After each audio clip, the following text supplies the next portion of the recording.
Bonjour à tous, je suis Catherine Calpers, je suis une sensitive et aujourd'hui j'ai décidé de faire une vidéo en réponse à une question en fait que j'ai reçue ce matin. Voilà, c'est une question qui parle de la souffrance face à tout ce qui se passe aujourd'hui dans le monde. Et donc je vais vous la lire. Donc c'est comment faire avec toute la souffrance qu'on voit au quotidien autour de nous. Moi j'ai souvent une boule dans la gorge de rage et de tristesse avec ça. Que faire de la douleur ambiante? Les clodos, les animaux maltraités, les enfants non considérés, les gens qui vivent la guerre et la peur tous les jours de leur vie, les injustices en tout genre et à notre petite échelle ou à l'échelle mondiale. La liste est longue, ma seule technique pour composer avec tout ça et ne pas sombrer dans la déprime est celle de l'autruche, mais ce n'est pas efficace. Comment faire quand on a mal à l'humanité? Voilà, donc d'abord, je voudrais remercier pour cette question, parce que c'est vrai elle concerne énormément de gens, donc elle est tout à fait pertinente. Et voilà, ce que j'aimerais dire à la personne qui envoie ça d'abord, c'est qu'il y a une super bonne nouvelle, c'est que si elle ressent ça, c'est que quelque part son cœur est toujours ouvert et qu'elle est toujours en lien avec les autres humains. Parce que pour ressentir la tristesse vis-à-vis des épreuves que les autres traversent, il faut pouvoir être en empathie. Et pour pouvoir être en empathie, il faut pouvoir être en lien au niveau du cœur avec l'autre. Donc ça, c'est la première bonne nouvelle, c'est que son cœur est encore ouvert. Évidemment, derrière ça, il y a une conséquence, c'est que quand on a le cœur ouvert en permanence dans le monde et qu'on se met toujours en lien avec les souffrances des autres, ben évidemment, il y a un moment où on est trop touché, en fait. Et donc, quelque part, doit se construire cet équilibre, cette balance. Donc, être en empathie, euh, c'est très bien, mais je crois que assez rapidement, on doit arriver à l'endroit où, soit on décide de passer à l'action dans le monde parce que un sujet en particulier nous touche, pour une raison particulière ou pas, qui est liée à notre trajet de vie certainement, mais ou bien on se décide de se mettre en action, donc je ressens de la douleur, de la souffrance, de la tristesse, de la colère, etc.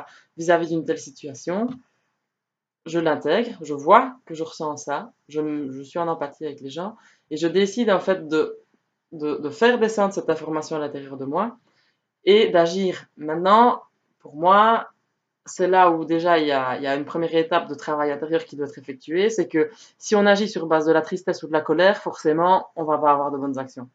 Ou en tout cas, elles ne seront pas motivées par ce qu'il faut, et je ne suis pas certaine que les conséquences seront, allez, aussi chouettes que ce qu'on projette de faire. Et donc, pour moi, déjà, là, il y a un premier point, si on choisit d'entrer en action, c'est de véritablement pouvoir faire descendre cette information, ces émotions, jusque dans le bas de son corps, jusque dans le point campal, où quelque part, tout ça peut s'apaiser. Parce que ici et maintenant, dans mon corps, je ne suis pas en lien avec toute cette tristesse, toute cette colère, toutes ces injustices. Ici, maintenant, tout de suite, si j'arrive à descendre suffisamment profondément à l'intérieur de moi, dans le Pacampal si possible, si vous en avez déjà entendu parler, euh, tout d'un coup, tout ça n'aura plus vraiment d'existence. Et donc, si en étant dans cet état-là de reconnexion avec soi, on ressent toujours le besoin d'agir pour protéger je ne sais pas qui, enfin une catégorie de personnes dont elle a parlé dans le mail, ou les animaux maltraités, ou que sais-je, peu importe, si on décide d'agir dans le monde pour défendre une cause de ce genre-là, alors on le fait depuis un endroit qui est dans l'action et pas dans la réaction face à des événements X ou Y. Donc ça, c'était vraiment la première partie qui, moi, m'importait de souligner.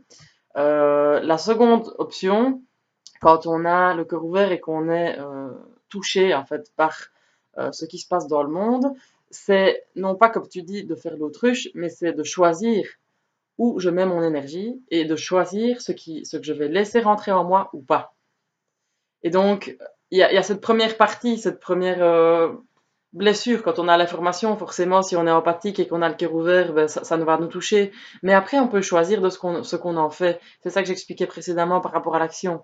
Donc, qu'est-ce que je décide de faire avec ça? Est-ce que je reste dans l'émotionnel et dans la colère, la tristesse, etc. Ou est-ce qu'à un moment donné, je parviens à descendre dans mon corps et à me rendre compte que dans l'ici et maintenant, je ne suis pas dans cette situation. Je ne suis pas en lien avec ça, moi, personnellement. Certains vont dire que c'est égoïste, mais en réalité, les souffrances du monde sont là. Et c'est difficile dans cette vidéo de développer ce thème-là, mais quelque part, on ne peut pas agir là-dessus parce que ça fait partie de cet équilibre, ça fait partie de la dualité de la matière, ça fait partie de ce pourquoi on est en quête, en recherche ici, maintenant. Donc chacun, avec son niveau d'évolution, va être plus ou moins confronté à des difficultés psychiques, psychologiques, émotionnelles ou tout à fait physiques, qui vont être de l'ordre de la guerre, de la maltraitance et autres dérivés. Et donc, je crois, je ne veux pas dire par là que ceux qui sont dans des états de conflit et de guerre sont coupables d'avoir fait quelque chose, pas du tout. Mais ce que je veux dire, c'est que d'une manière générale, le monde se régule et il y a des allers-retours qui font partie de la matière et qui sont de l'ordre de la dualité. Et on ne peut pas faire fi de ça, en fait. Et donc ça, c'est une partie qu'il faut accepter.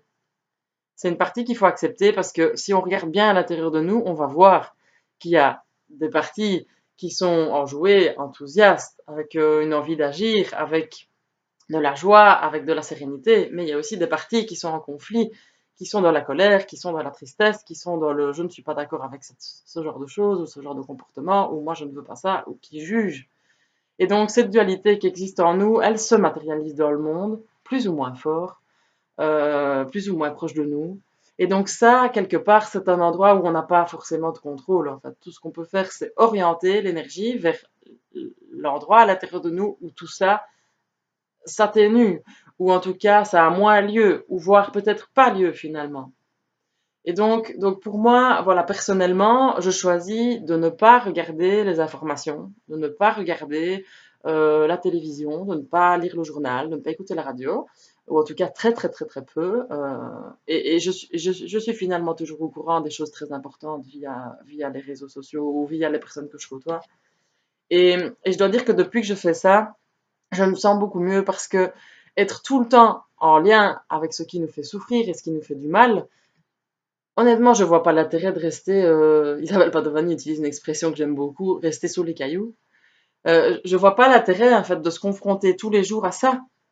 Donc, ou bien vous le faites et ça vous donne la force d'agir depuis un bon endroit et pas en réaction, ou bien à un moment donné, il y a une forme de sadomasochisme qui doit être là parce que pourquoi est-ce qu'on entretient ça finalement? Pourquoi est-ce qu'on autorise les médias à toujours nous rentrer dans le corps et à toujours nous rentrer dans l'art avec des choses qui sont loin de nous et qui ne nous concernent pas si on ne décide pas d'agir finalement? Si elles nous concernent, finalement, il y a toujours des causes-conséquences et il y a toujours un lien avec nous. On est bien d'accord que s'il se passe un ouragan là-bas, probablement qu'on aura une sécheresse ici ou que sais-je, ou des pluies incroyables en Europe. Donc tout est évidemment lié. Je ne veux pas nier tout ça. Ce que je veux dire, c'est que si on se remet en contact avec soi-même, avec son être profond, tout ça ou bien prend du sens et arrive la compréhension, ou bien nous pousse à l'action.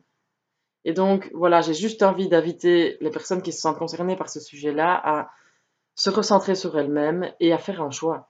Donc, est-ce que je choisis de continuer de recevoir ces énergies-là en écoutant les informations, en me tenant informé, etc. Ou bien est-ce que je choisis à un moment donné de la mettre sur le côté et c'est pas faire l'autruche, c'est choisir ce qui est le plus important pour moi, choisir de mettre mon énergie au service de ce qui me paraît le plus important.